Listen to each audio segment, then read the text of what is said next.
Hello नमस्कार जय हिंद। भारत के पूर्व वित्त मंत्री और पूर्व प्रधानमंत्री डॉक्टर मनमोहन सिंह का एम्स में ट्रीटमेंट के दौरान निधन हो गया है। देश के पूर्व प्रधानमंत्री और पूर्व यशस्वी वित्त मंत्री को उनके निधन पर हार्दिक विनम्र श्रद्धांजलि। सब परमात्मा उनके अपने चरणों में जगह दे। हालांकि फिजिकल रूप में हमारे बीच वो अब नहीं रहे, लेकिन हम भारतवासियों के दिलों में वो सदैव अमर रहेंगे और सदैव बने रहेंगे भारतवासियों के दिलों में। उन्होंने भारत के लिए बहुत कुछ किया है। तो इनके जन्म के बारे में बात करें तो 26 सितंबर 1932 को इनका जन्म हुआ था। डॉक्टर सिंह का 26 सितंबर 1932 को इनका जन्म हुआ था पंजाब के गाह में, जो हालांकि गाह अब पाकिस्तान में है। ऐसे वो पंजाब जो पाकिस्तान में है उस पंजाब में हुआ था। विभाजन के बाद वो पाकिस्तान में चला गया स्थान, और जब पाकिस्तान में चले जाने के बाद अपने घर द्वार खेत बाड़ी सब कुछ छोड़कर भारत चले आए। अपने परिवार के समेत भारत चले आए और भारत आने के बाद अपना पढ़ाई किया। हालांकि कुछ दिनों बाद इनकी माता जी का मृत्यु हो गया था, तो इनका पालन पोषण दादी के द्वारा किया गया था। अमृतसर के हिंदू कॉलेज से उन्होंने पढ़ाई की। उसके बाद पंजाब यूनिवर्सिटी जो चंडीगढ़ में है से पीजी, यूजी और पीजी किया। यूजी मतलब स्नातक किया वहीं से, और उसके बाद परास्नातक यानी कि पीजी पोस्ट ग्रेजुएट किया वहीं से पंजाब यूनिवर्सिटी से। उसके बाद कैम्ब्रिज यूनिवर्सिटी से इकोनॉमिक्स ट्राइपॉक्स में अध्ययन किया उन्होंने। इकोनॉमिक्स ट्राइपॉक्स से पढ़े पंजाब यूनिवर्सिटी से। उसके बाद ऑक्सफोर्ड यूनिवर्सिटी से डीफिल की डिग्री प्राप्त की। डीफिल मतलब डायरेक्टरेट ऑफ फिलॉसफी की डिग्री ऑक्सफोर्ड यूनिवर्सिटी से इन्होंने प्राप्त की। उसके बाद डॉक्टर मनमोहन सिंह हुए। तो प्रारंभिक करियर उनका 1959 से शुरू हुआ था, जब पंजाब विश्वविद्यालय में अध्यापक चुने गए थे, अध्यापक नियुक्त हुए थे 1959 में। 1959 से 69 तक पंजाब विश्वविद्यालय में अध्यापक रहे।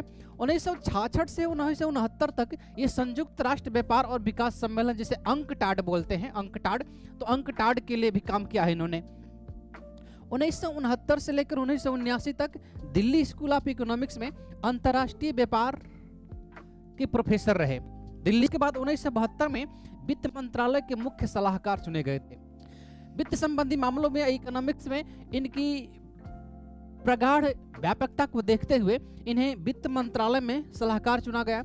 1976 में वित्त मंत्रालय के सचिव बने और 1982 में भारतीय रिजर्व बैंक का गवर्नर बने। हम भारतीय रिजर्व बैंक को भी अपनी ऊंचाइयों पर ले जाने में डॉक्टर सिंह का अहम योगदान रहा है। तो उसके 15वें गवर्नर बने थे डॉक्टर मनमोहन सिंह।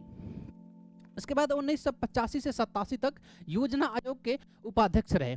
योजना आयोग जो नीति आयोग के नाम से जाना जाता है। नीति, हालांकि दोनों में अंतर यह है कि नीति आयोग अपना लक्ष्य 15 वर्ष के लिए रखता है, जबकि योजना आयोग अपना लक्ष्य 5 वर्ष के लिए रखता था, जिसे पंचवर्षीय योजना कहा करते थे।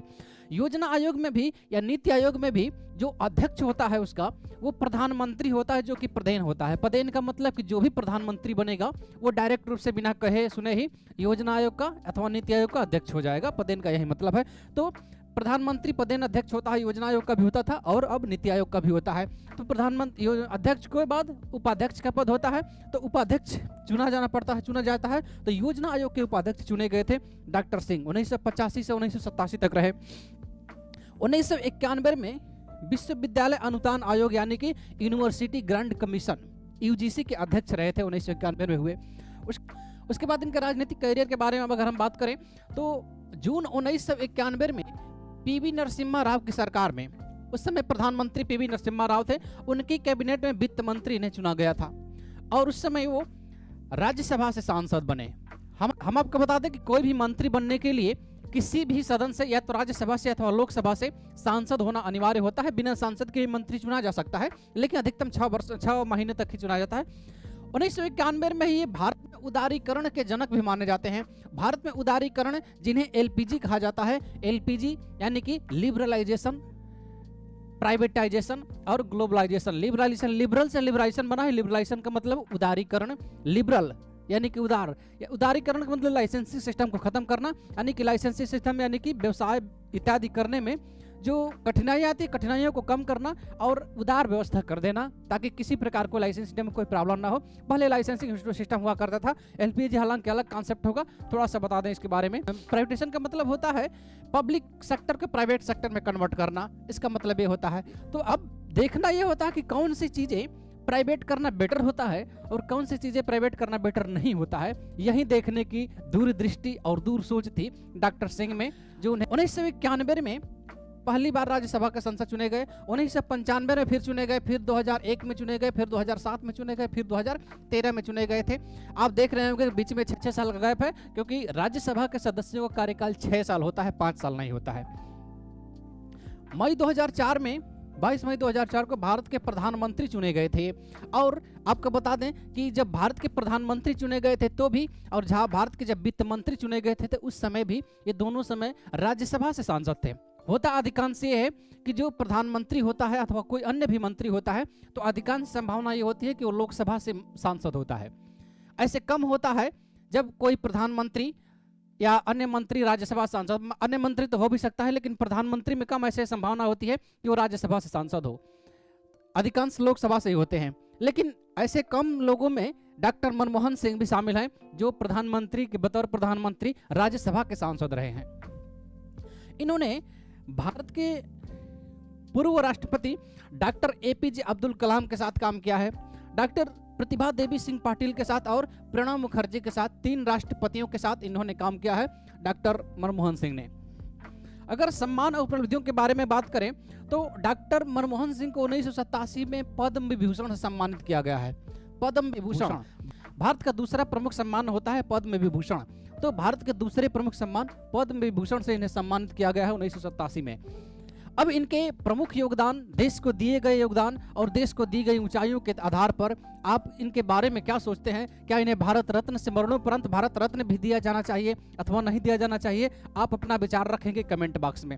1987 में इन्हें पद्म विभूषण सम्मान दिया गया है, 1993 में एशिया मनी ने और 1994 में यूरो मनी ने इन्हें वर्ष के सर्वश्रेष्ठ वित्त मंत्री नियुक्त किया। एशिया मनी का मतलब एशिया के लिए एक संस्था है और यूरो मनी यूरोप की एक संस्था है, नाम में ही आपको दिख रहा होगा। वर्ष का सर्वश्रेष्ठ वित्त मंत्री, आप खूब अच्छी तरह जानते हैं कि वित्त पर नियंत्रण के लिए या वित्त का डिस्ट्रीब्यूशन, अच्छे प्रकार से डिस्ट्रीब्यूशन इत्यादि के लिए देश में एक वित्त मंत्री होता है। तो हर देश का अपना अपना अलग एक वित्त मंत्री होगा, तो सभी देशों का वित्त मंत्री होगा, और जब सभी देशों का वित्त मंत्री होगा तो सभी वित्त मंत्रियों को मिला लिया जाए तो सबसे सर्वश्रेष्ठ वित्त मंत्री डॉक्टर मनमोहन सिंह हुए हैं। और ये अवार्ड इनको 2 बार दिया गया है, 1993 में भी दिया गया और 1994 में भी दिया गया। 1993 में एशिया मनी ने दिया और 1994 में यूरो मनी ने।